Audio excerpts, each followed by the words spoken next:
भोपाल प्रवास के दौरान पूर्व विधायक लक्ष्मण तिवारी ने पत्रकारों से चर्चा की और सरकार पर जमकर निशाना साधा। उन्होंने कहा कि देश का विकास इतना हुआ है कि पिछले 7 वर्षों में गरीबों की संख्या 6,780 करोड़ पहुंच गई। साथ ही उन्होंने कहा कि अलग विंध्य प्रदेश बनने से आम जन को बहुत लाभ होगा और कहा कि तहसीलवार गोबर प्लांट की स्थापना करने से आमदनी का जरिया बढ़ेगा।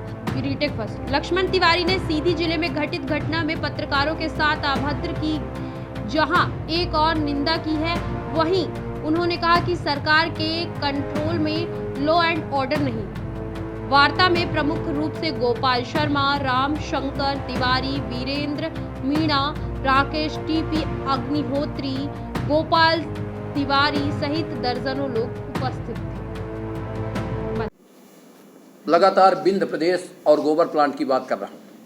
गोबर प्लांट अगर 5 रुपए खरीदी सरकार करे छत्तीसगढ़ की तर्ज पर, तो बेरोजगारी भी दूर हो गई, घर घर आमदनी हो जाएगी, बोनी का रकबा बढ़ेगा, ऐरा प्रथा बंद हो जाएगी और जो गौवंश की दुर्दशा है उसमें भी रोक लगेगी। और गोबर से बनने वाला प्लांट में बहुत सारी चीज़ें, जो डिस्टम्पर बनेगा, जैविक खाद बनेगा, खेती बनेगी, अनेक तरह के जो उपयोगी चीज़ें हैं वो जो बनने वाली है उसमें से लाभ होगा और निश्चित रूप से सरकार को रेवेन्यू जाएगा। और जो ये रोडों पर एक्सीडेंट हो रहे हैं इसमें गिरावट आएगी, कमी आएगी।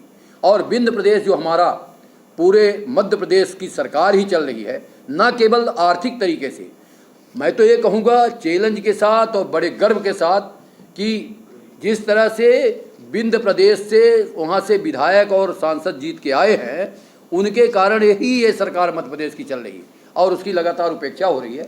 ऐसे स्थिति में हम कहना चाहेंगे माननीय मुख्यमंत्री जी कि विंध्य प्रदेश जहां से गोबर प्लांट की बात उठी है, हम और हमारे साथियों द्वारा विंध्य प्रदेश में बिना किसी देर किए हुए आप गोबर प्लांट की स्थापना उस क्षेत्र में करें। अगर नहीं कर पा रहे हैं तो ये लड़ाई तेज की जाएगी। विंध्य प्रदेश में अब जन जागरूकता हो गई। मैं 3 साल से लगातार अब तक करीब 90 के करीब प्रेस वार्ता और 500 के आसपास हमने क्षेत्रीय जनसभाएं, गोष्ठी, तमाम तरह से विचार मंथन, बड़ी बड़ी आम सभाएं, छोटी आम सभाएं। अब विंध्य प्रदेश जागरूक हो गया है, जन जन को आवाज़ बनाने का ये काम शुरू हो गया है। और मैं समझता हूँ कि अब अगर विंध्य प्रदेश के लिए कोई भी कारगर उपाय और गोबर प्लांट लगाने के लिए, सैनिक आयोग बनाने के लिए अगर कोई उपाय नहीं हुआ, मैं सैनिकों का संरक्षक हूँ मध्य प्रदेश का। 1 लाख फौजी और परिवार यहाँ निवासरत है, चाहे वर्तमान के हों, चाहे भूत हों और पूर्व हों सैनिक हों।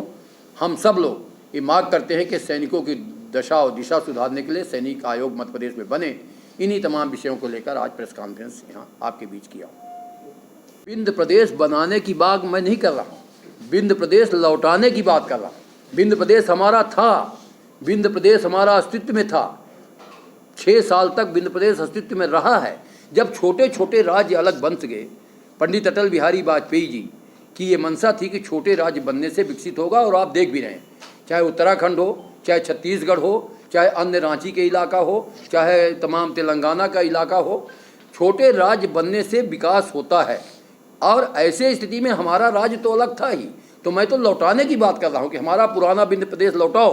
क्योंकि हम सक्षम हैं, हमारे रेवेन्यू से मध्य प्रदेश की सरकार चल रही है, हमारे तमाम राजस्व से यहाँ गुलछर्रा उड़ रहा है, तो हम तो लौटाने की बात कर रहे हैं। और में बने रहने के लिए ग्रामीण भारत टीवी को सब्सक्राइब कीजिए और बेल आइकॉन दबाना ना भूलें।